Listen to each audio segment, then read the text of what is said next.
Well, hello, everybody. Thank you for joining us for another conversation on the Level Up podcast. We are still in our All Star series, and I'm joined with my girl, Taylor. Taylor, how are you?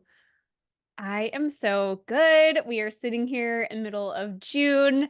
Last week was Engage Nemacolin, which was so much fun. I actually met so many of our listeners and a couple of our past mastermind students. So it was just such a great time and an excellent way to kick off the summer. And actually, now at the time of this going live, I'm in Nashville. So kind of, hitting the ground running when it comes to this time off with the kids being out of school and things like that. Kelly, you just had a really big wedding, didn't you? We did. Yeah. I mean, I wish that I was having all the fun time off, but this is our busiest month of the year.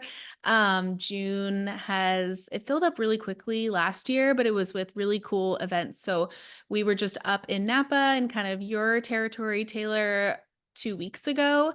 And then we're gearing up in a couple of weeks to go to Nantucket Oh and my film a gosh. wedding there for 4 days. And then we're going to fly back and then we're going to film a local wedding up in LA.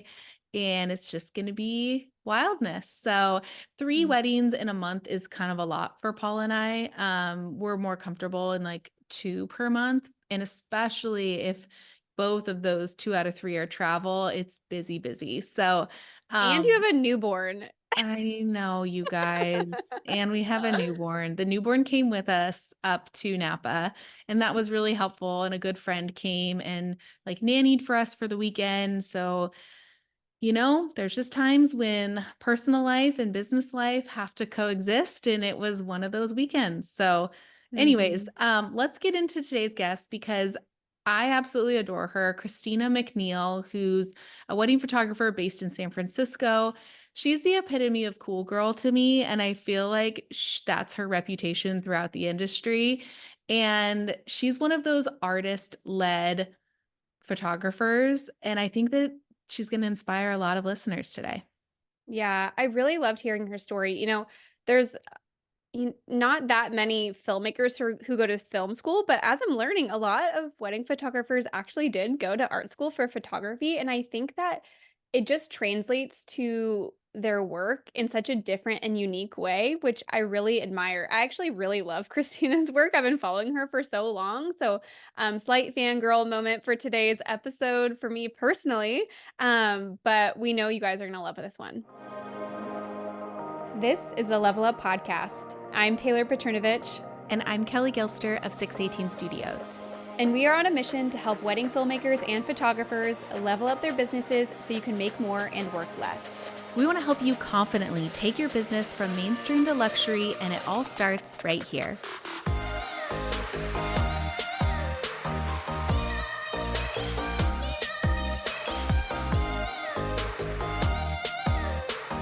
Well, Christina, Kelly and I are so excited to be having this conversation with you today. Thank you for joining us on the podcast. I'm so happy to be here. Thanks for having me. Christina, I just have to tell you that I was having a conversation with a fellow photographer friend, and I was like, "Oh, I gotta hop off soon. We're gonna have Christina McNeill on," and immediately he goes, "She's like a cool girl, right?" And I'm like, "Yeah, she's like a cool girl," and that's exactly what your brand is and your imagery stands for. I feel like, and we've worked together, and you're just such a joy to work with. So, yeah, thanks for joining us today and being you. Well, thank you. I don't know that I would call myself a cool girl at all, but I am very much attracted to weirdos, um, if anything. So I don't think I would call myself so cool, but thank you for that compliment. Of course. So, for those who maybe haven't become familiarized with you and your work, or don't know much about your story, I'd love to hear a little bit about how long you've been in business. How did you get started into photography? Was there a life to you before photography? Tell us all the things. My goodness, where should I begin? As my really good friend Tori Smith would say from Smith and James, long story long. I stole that from her. I grew up in San Diego, moved to San Francisco when I was 19 to go to school for photography. So I went to the Academy of Art. did not want to be a wedding photographer. And I think it's, you know, you spend a lot of money to go to an art school to be a commercial photographer, and they push that on you like wedding photography is bottom of the barrel. So I always felt that way, but didn't know what I wanted. Um, and I had this dream of being like Annie Leibovitz. I wanted to shoot I wanted to shoot bands, but I wanted to be Annie Leibovitz though, from like Rolling Stone 1970s, where she was a groupie shooting bands backstage. I don't want to shoot you playing, who cares? I want to be backstage where the stories are. So I always gravitated towards that lifestyle, and being in San Francisco and it just being such an art scene. And, you know, I kind of call it like the grit. I call it maybe seedier side of life. I don't know. I've just always been attracted to weird people, and weird people to me are cool people, and just people that are so like themselves and don't really care what people think of them and just kind of live life that way. And I'm just attracted to that kind of energy. Um, and so I think one of the best stories to describe like how weddings changed for me was after I graduated college. I did a lot of things. I was a cocktail waitress. I still worked at Starbucks. Which I'm not knocking Starbucks. Starbucks is a great job in high school and college because whatever, it was a great job. But and cocktailing was better because it was just cooler. But I had this client who hired me for e-commerce stuff on her website. And she was like a cool San Francisco hipster. And this is like 2008, 2009. So I was hired to shoot all of her web e-commerce stuff, like fashion on models, and then all the accessories that they were selling. San Francisco is a catalog town, so like that's just like easy what I know. It's kind of where I intern, yada yada yada. And she was getting married, and she's like, Christina, I really want you to shoot my wedding. And I'm like, I don't like shooting weddings. And she's like, okay. And she was so smart. I'm so grateful for her. Her name was Holly. And she's like, okay, what's your favorite magazine right now? And at the time it was Nylon. And I was like, Nylon. And she's like, okay, I want you to pretend you're shooting a 10-page spread for Nylon. Do not be a wedding photographer. Just go in, tell the story of the day. And that's all I want you to do. And that's what I did. And that was in 2009. And that wedding literally changed how I saw weddings. And I was like, oh, I can make them whatever I want them to be. Obviously, we know we have to do certain things and, you know, hit certain marks, whatever, do things for planners, that kind of a thing. But that wedding truly completely changed me. Um, Another crazy story. So after that, and sorry, I talk a lot, so cut me off if it's too much, but in 2010, I went to Jose's workshop. And if he's listening, I didn't know who he was then. And the reason why I went to his workshop is because a friend of mine that I went to college with, who I trusted, who was very discerning and very picky, Lisa Wiseman, who's an amazing advertising photographer, she was considering hiring him. And I was like, well, if Lisa thinks he's cool, I'm sure he's really good. I don't know what it is about him. I don't care about weddings, but it's $3,500 to go to Guadalajara. Let's go.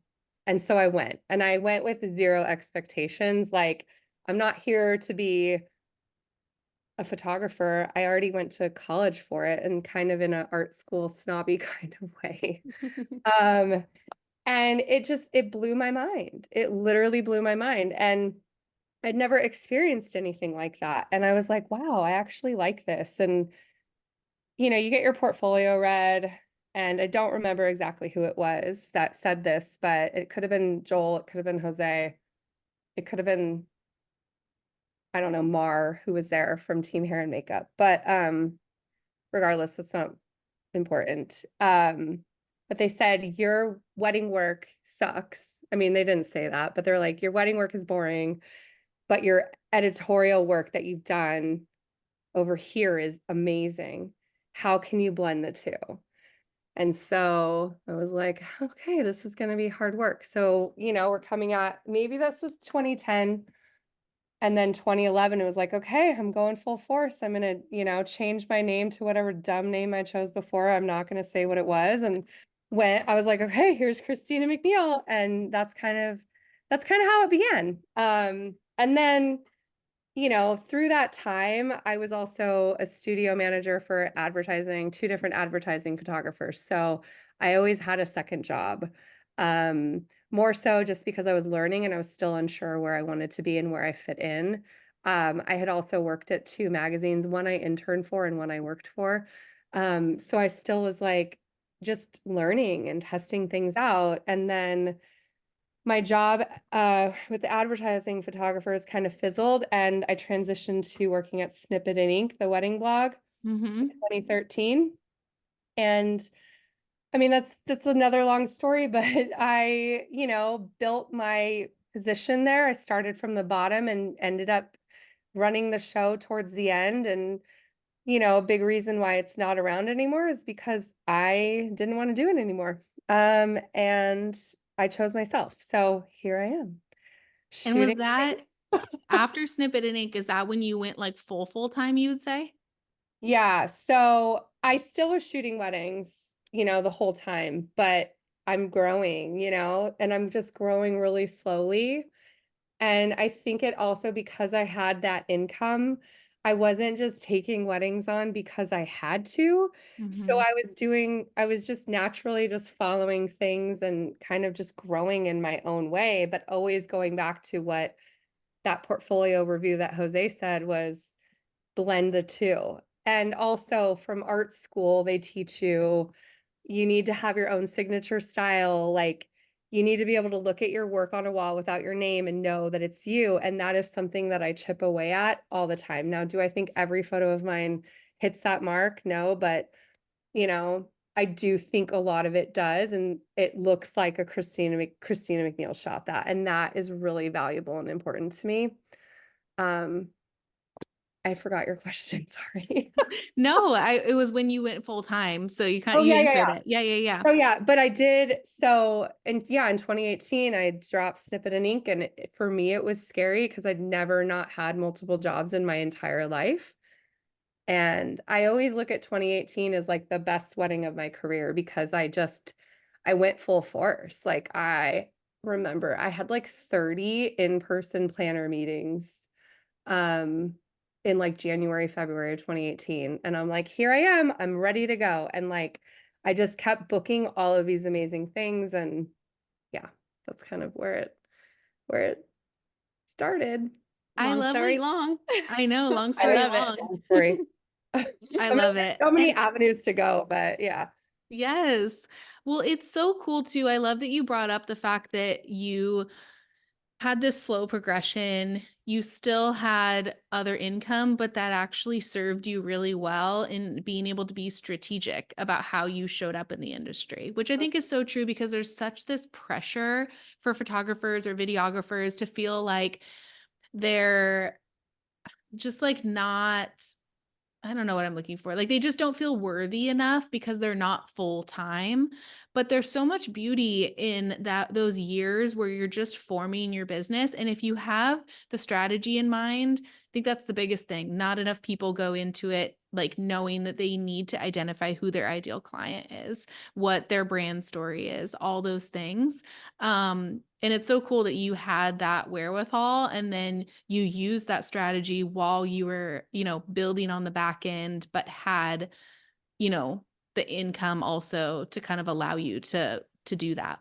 Yeah, I mean, it was security, right? Yeah. But in hindsight, I'm like, did I waste all this time not starting sooner? So yeah, It's I, I look back on it going, I could have started sooner and where would I be right now? But I also just know who I am and I like learning and I even with Snippet and Ink, I mean, I had to do so many photo shoots for Snippet and Ink and we were creating content all the time and I was getting paid to even fail. So like, you know what I mean? We did stuff that didn't work, but we did stuff that was very successful.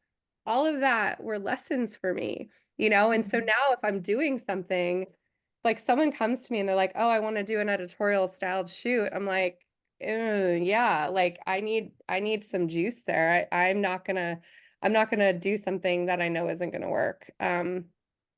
So yeah. Yeah. Yeah. So good. So a lot of what we talk about on this podcast is very business centric. We talk so much about branding, social media, relationships, like all of those things. But I feel like what you have to offer is so much in the artistry realm of things. So I would kind of love to dig into a little bit more of that topic. And right off the bat, things that kind of come to mind that I want to maybe just kind of like mention, and then you can kind of go off on a tangent if you want, Okay. was catering to the weirdos, you called them. So, like, maybe identifying your ideal client and realizing that you are not for everybody, and that has served you so well. Being an artist first, like, it really infusing your brand with this, like, there's no other word for it other than artistry. Um, what's maybe your philosophy on that? Or if you were to mentor somebody, what would you recommend they do? I don't know. I just want to hear all the things. Oh my gosh. Well, remember some of those questions because I'm not gonna remember everything you just said. But it's like, where can I start with this? First off, I'm not trying to name drop a bunch of people, but you know, it's just this is my path and what I've done. But in 2018 I started working with Christy Drago Price from Editor's Edge. And finding somebody that I trust, that I, admire and actually respect as someone that can see my work to actually tell me how it is has really helped. What she's really good at are client personas and kind of helping you figure out who your client is. Now, in 2018, how I started was I had, a conservative client, a romantic client, an artsy client. And since then, I've still narrowed it down to get more of those artsy clients. With what I show and what excites me the most, I attract naturally other creatives, Mm, period. And so that, I'm talking interior designers, architects, actors, actresses, producers, TV, whatever, other photographers, art directors. I don't know if I said that, photo editors, whatever. And to me, that's the highest compliment because I went to art school and I'm like, we're taught you got to go to art school and you got to go meet, art buyers and photo um art directors, whatever, and like show your book and like woo them. And I'm like, it's such a tap on the shoulder that I'm doing the right thing when art directors want to hire me for their personal wedding. So that feels really good. So I really do think Christy has been pivotal in helping me, you know, n narrow my focus more in that way. But I also think if I talking about what I was saying before about like taking this slow road, there's photos that I've taken where I was afraid to show them because I was afraid of what people were going to think of me. And Mm. I'll give you examples. So if you want to go to my website, I'll tell you exactly where they are. The first one is under intimate. You scroll down and you go to Mod City Wedding. Now, I shot that wedding in 2013. It's still timeless, looks like what's happening today.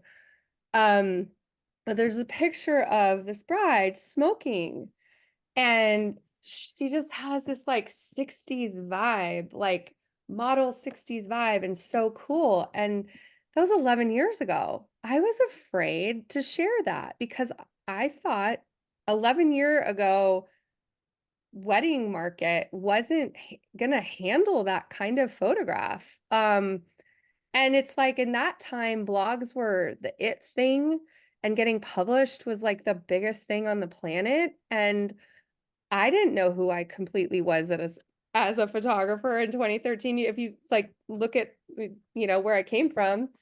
So I was afraid. I didn't want planners to think I was crazy or anything. And so I played it safe, and now I look at that and I'm like, no, that's iconic Christina McNeill.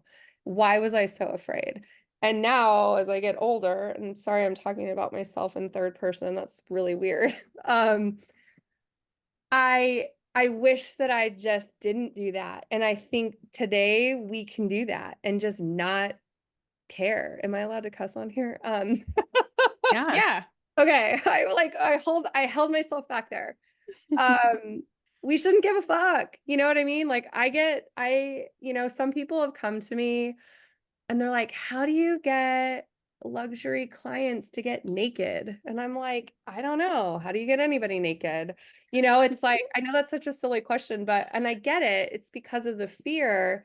And I don't want to be pigeonholed as like this photographer that always gets her clients naked, but it happens and it organically happens. And it's because those are the people that are like, they're just free There's and like no guards up.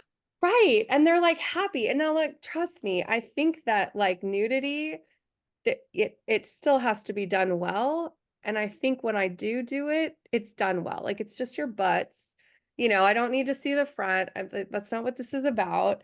But one story in particular, I shot this wedding in Lake Tahoe. So about a month before the wedding, I wanted to meet the clients for coffee and because they lived in San Francisco, so it was really convenient and easy. And we're just chatting. And the bride's like, she told me that she converted to Judaism. And I was like, that's so cool. And she was just sharing her life. We were talking story. My husband's from Hawaii, so I say talk story a lot. That's what they say there. So anyway, she's showing me these pictures of her because she converted to Judaism and she had to perform a mikvah. And I'm sorry, I'm not Jewish, so I don't know all the rules, but the gist of it was she had to cleanse herself, go in and get baptized-ish, and do it naked, um, with a rabbi. And they went to China Beach in San Francisco. I was like, oh my God, that's so cool. Are you doing that on your wedding? And she's like, yeah, actually, both of us are going to do it at like 8 a.m. at sunrise or 7 a.m. And I was like, can I shoot it? And so that happened. And so it was Lake Tahoe, October. It was cold. That water is It cold. was so cold, but I woke up early and I'm like, I'm gonna do this. I want to do this. And of course, they like strip down naked and run into the water, and their cute butts are there. And that photo is on the cover. Like, I have like 50 photos on the cover of my website, but that photo's there.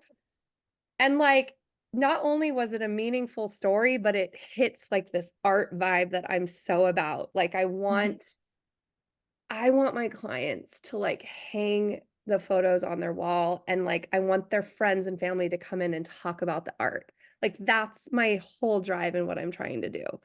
Um so anyway, that's a really cool story. That is a cool No, I story. love that.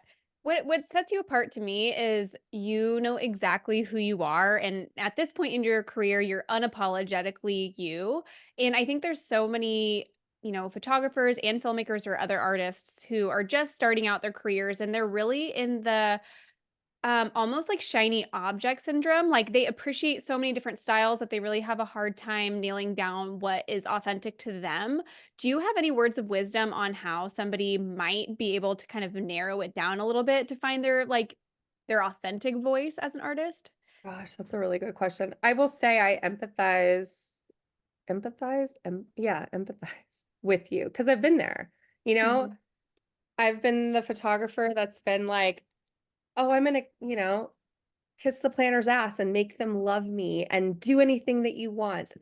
And through those experiences, I've learned that that doesn't matter. What people want is for me to be who I am at the end of the day, because those planners whose asses I was trying to kiss don't care about me, period. And, who I am today just knows a little bit more. As far as like honing in on your style, oh, it is really it's hard to answer in just a little bit.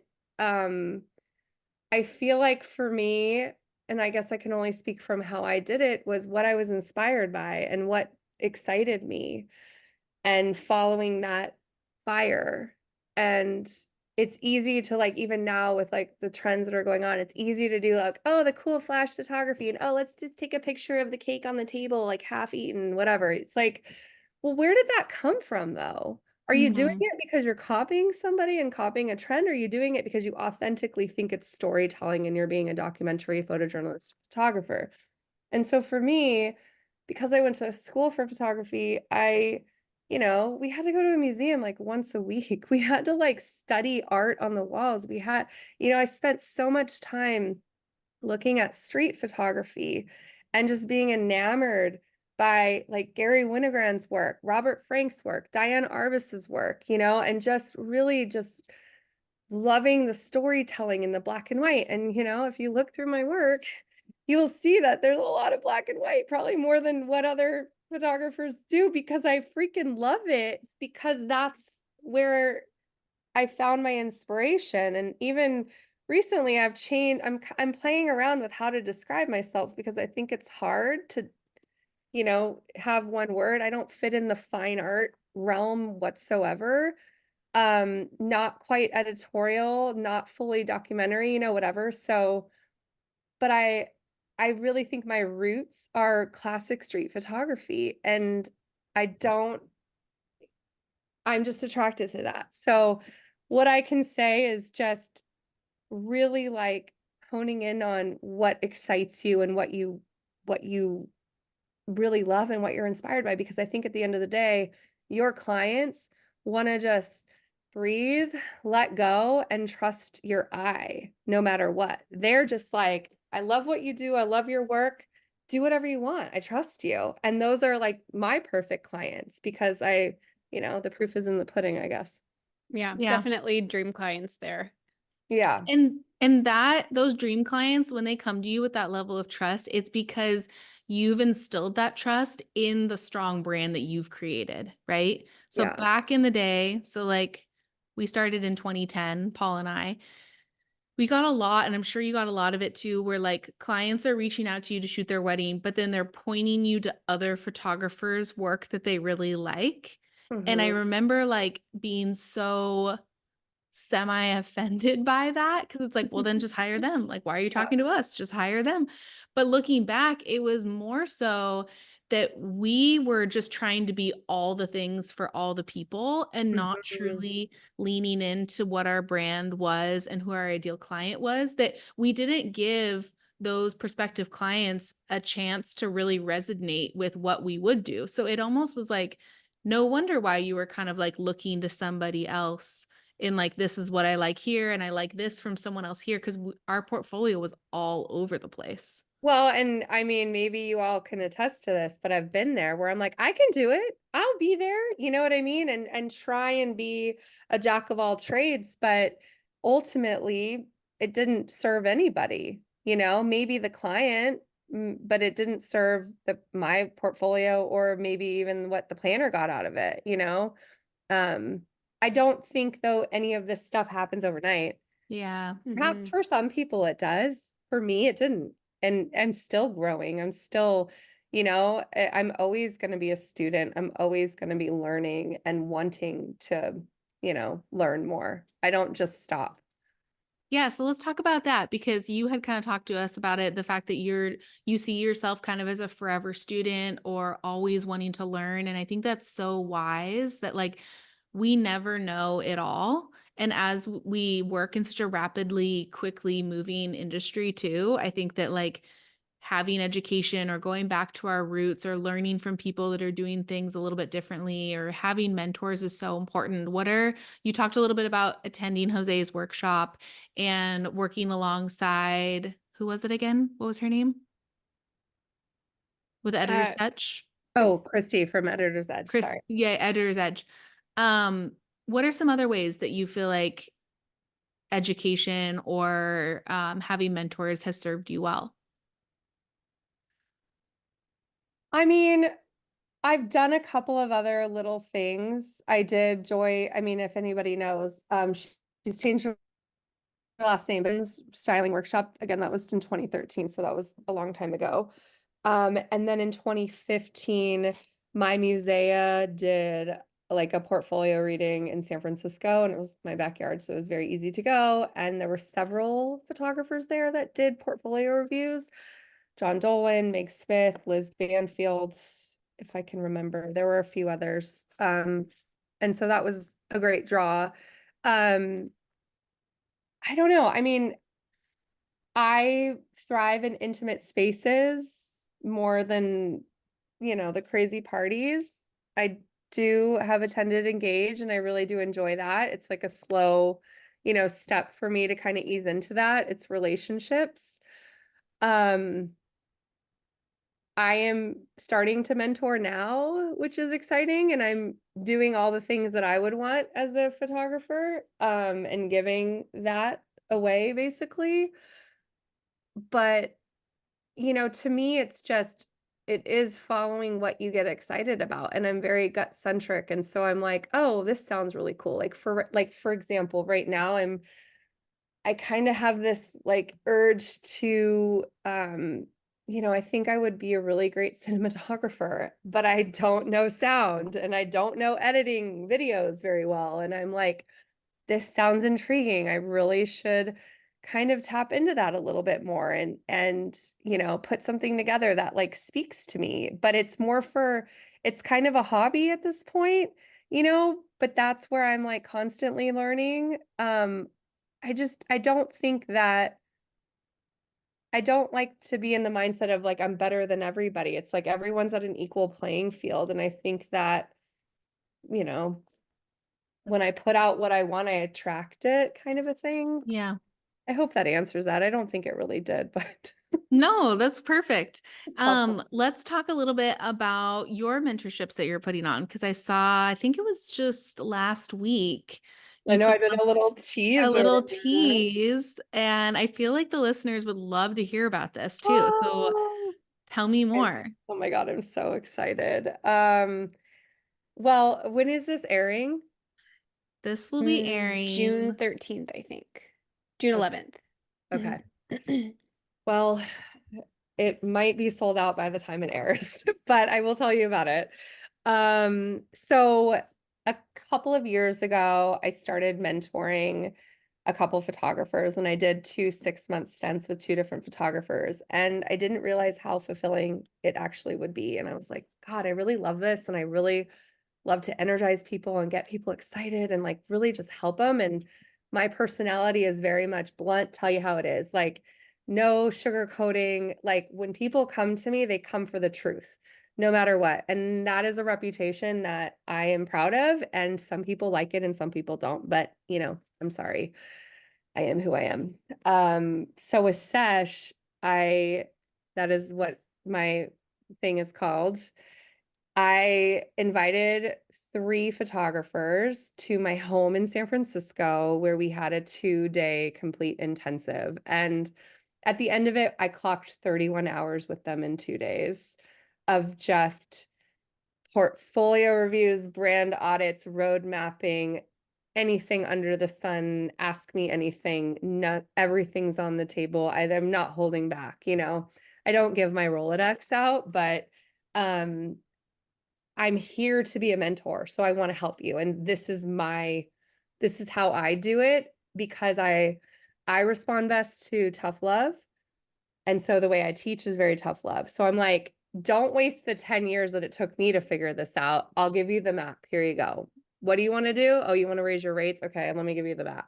You know what I mean? Or what's your problem? Oh, you want to come to me because you're bored with your work and you know, you're um you're like trying to find your voice, that kind of thing. It's like really deep diving into your work and like really understanding where you are and like maybe you don't see where your fire is, but I see in it. And that's just from my background of how I teach people.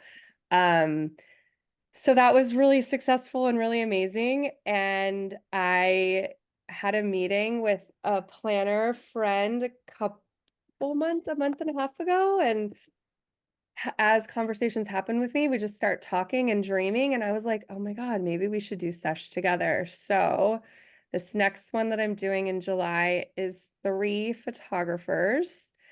And then it'll be 3 to 5 event planners. So the photographers will be with me, and then the planners will be with the planner. And then we'll co-mingle. So we'll have all meals together.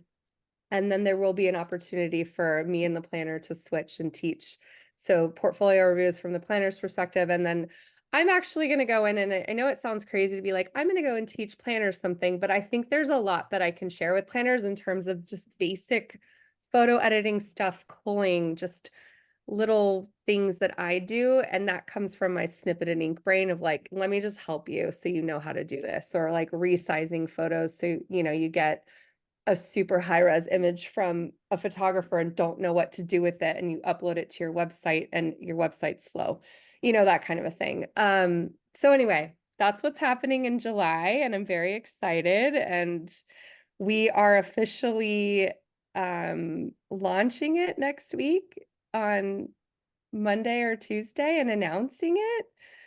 But I kind of did a little tease last week, and I have a feeling it's already going to sell out before I even launch it. So I'm very excited.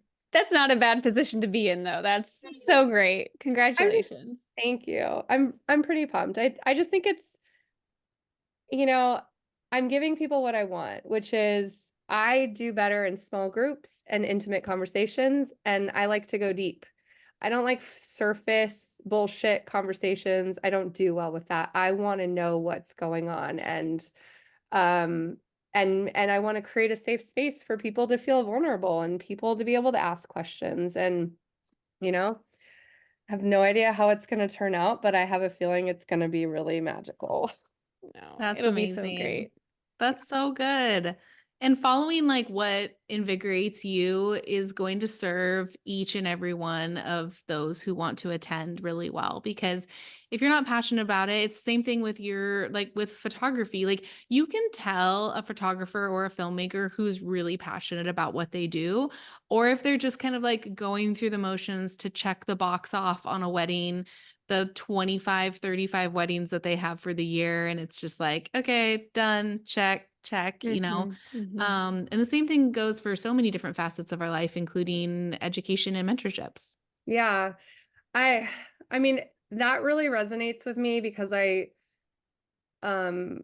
it's an unfortunate thing, but I do think of myself as an artist before I think of myself as a business person. And so yeah, it would be great to make 500K a year doing all this stuff, but I also have to always be grounded in what my why is, and really being honest with that and what excites me. Because if it's just about the money, I, I could do so many other things and make a lot of money, but I don't want to do those things. Yeah. Yeah, so true. Um, I have one last question. I would love to know what your business looks like today. So at the time of recording, it is May of 2024. So like what is this year looking like? How many weddings are you shooting? Where are you shooting predominantly? And if you're comfortable getting into price point, because I think Mm, the listeners have definitely heard a little bit about your personality, your style, and it's so great to kind of let them know that you don't have to fit in this little box of fine art. Like I heard you say that earlier, and it's so true, but I think that so many people think they need to like pigeonhole themselves in order to be successful, which is absolutely not the case. yeah. Well, I mean, as we all know, it's a weird year, right? Yeah. Um, let's be honest. We'll put that on the table. I had a really busy year last year, and I lost my grandpa on my birthday last year, and kind of just threw myself into work and didn't think about any of it and didn't feel it. And towards the end of the season, I just kind of like hit a ultimate low. And so we're 5 months into the year, which is good, and things are feeling a lot more exciting and a lot better. Um, but where I'm at right now is I have I have 5 really big weddings, but they're all East Coast based. This Hmm.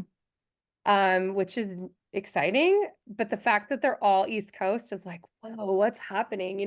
So there's no way to know like any sort of map of, any trajectory, or anything that, you can look back on in data and stuff like that. I do also shoot a lot of San Francisco City Hall weddings, Hmm. Monday through Thursday. So those aren't shared as often, but those kind of like just hit. So I mean, those always seem to happen. But yeah, for this season, it's like, some really amazing clients that I'm very, very, very excited for, and my season is starting not until August. Wow. Like, and Wow. I've shot weddings this year, but I I don't count the baby ones, and I know that maybe other people do, but I don't count the baby. Like the big, big, big ones are later this year. But it's giving me a lot of time to to process my feels. Like Mhm. you want to see vulnerability. Like it's like finding, spending the time on the things that you never have time for. Is kind of what's happening right now. And being grounded and again, I know it sounds silly and cheesy and hokey, but it is getting grounded in my why, and things kind of ignite from there, and then the passion starts and the fire starts again. So, I'm already going, oh my God, it's like May 8th and I have 2 months until sesh, and then it's just crazy town. So I'm like, what can I do in these next 2 months that I like really like want to get done? So, and then as far as price point, that was a question too, right? Mhm. Um, Typically it's between 25 and 40.